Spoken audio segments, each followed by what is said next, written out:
Shalom dalam kasih Tuhan. Bertemu kembali dalam Sapaan Gembala. Saya Pendeta Windy melayani di GKI Kafling Polri. Sebelum kita merenungkan firman Tuhan hari ini, marilah kita berdoa. Kami datang kepadamu ya Tuhan, memohon hikmat dan tuntunan dalam kami membaca dan juga merenungkan firman-Mu. Di dalam nama-Mu Tuhan Yesus Kristus kami berdoa. Amin. Renungan kita hari ini diambil dari Filemon pasal yang pertama, ayat 8 sampai dengan ayat 12. Karena itu, sekalipun di dalam Kristus, aku mempunyai kebebasan penuh untuk memerintahkan kepadamu apa yang harus engkau lakukan. Tetapi mengingat kasih-Mu itu, lebih baik aku memintanya kepadamu. Aku Paulus yang sudah tua. Lagi pula sekarang menjadi tahanan karena Kristus Yesus. Mengajukan permintaan kepadamu mengenai anakku yang kudapat selagi aku dalam penjara, yakni Onesimus. Dahulu memang dia tidak berguna bagimu, tetapi sekarang sangat berguna, baik bagimu maupun bagiku. Dia yang adalah buah hatiku, kusuruh kembali kepadamu. Demikian pembacaan kita pada hari ini, Bapak Ibu semua. Konon katanya, ibu-ibu itu paling menguasai rumah. Kalau ditanya apa-apa soal rumah, ibu-ibu pasti tahu. Ma, di mana ikat pinggang? Di mana bukuku? Di mana dan segala macam. Ibu-ibu pasti bisa menjawab, di sini, di sana.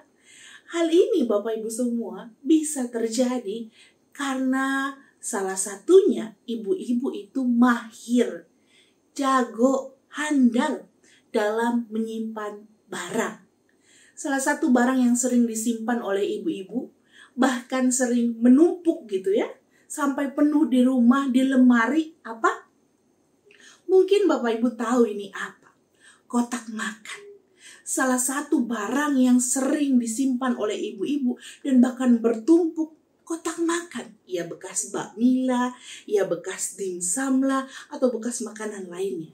Dan kata-kata yang paling mujarab adalah, nanti habis makan, jangan dibuang, dicuci. Siapa tahu bisa kepake. Dan sampai akhirnya bertumpuk dan entah kapan bisa dipakai. Sesuatu Bapak Ibu menjadi bermakna ketika dia berguna, ketika dia bermanfaat, berfungsi sebagaimana mestinya. Seperti kotak makan, dia akan menjadi bermanfaat ketika dia berguna, berfungsi untuk menyimpan sesuatu, bukan malah disimpan dan ditumpuk. Manusia sebagai makhluk sosial, kehadirannya akan bermakna ketika dia mau hadir secara positif untuk sesama. Hidup memiliki makna ketika kehadiran kita menjadi berarti bagi sesama, berfungsi bagi sesama, dan dirasakan secara positif oleh yang lainnya. Dalam firman Tuhan kita hari ini, kita melihat bagaimana Onesimus yang dikatakan dalam ayat 11, dahulu memang dia tidak berguna bagimu. Lalu setelah bertemu dengan Paulus dan menjadi anak rohani dari Paulus, Paulus sendiri mengatakan, sekarang dia sangat berguna, baik bagiku maupun bagimu. Dalam bimbingan Paulus, Onesimus mengalami pertobatan. Dahulu kehadirannya merugikan dan membawa dampak yang negatif. Kini Paulus sendiri merasakan bahwa kehadiran Onesimus membawa dampak yang positif bagi pelayanan Paulus dan juga Filemon. Itu sebabnya Paulus meminta agar Filemon menerima Onesimus kembali. Memang tidak ada dalam ayat kita dijelaskan bahwa Filemon menerima atau menolak Onesimus. Tetapi ada satu sifat yang Paulus dan juga mungkin banyak orang pada waktu itu tahu dan identik dengan Filemon, yakni kasih. Kehadiran Filemon dirasakan maknanya dan manfaatnya ketika ia selalu menunjukkan kasih bagi sesama.